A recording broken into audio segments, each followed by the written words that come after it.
पंढरपूरचा साखर कारखाना सहयोगी तत्वावर देण्याचा ठराव अखेर मंजूर झालाय। पंढरपूरचा सहकारी कारखाना यापुढे सहयोगी तत्वावर चालणार आहे। सहयोगी तत्वावरील ठरावाचा अंतिम निर्णय आता शासनाचा आहे। कारखान्याचे चेअरमन वसंतराव काळे यांनी याबद्दलची ही माहिती दिली आहे।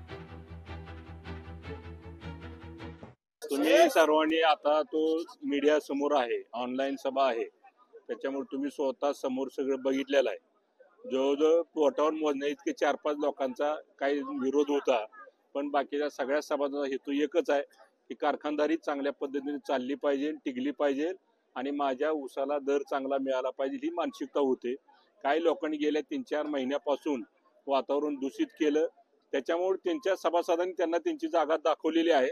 आज जवळजवळ 98% एक मध्ये 4-5 लोक सोडली तर जवळजवळ सगळ्या लोकांचं मत सहयोगी तत्वावर देण्यास काही हरकत नाही असा ठराव पास करायला मान्यता सभासदांनी दिलेली आहे। तो अजिबात मान्य नाही। सभासदांचा आवाज दाबण्याचा प्रयत्न या सभेमध्ये झालेला आहे।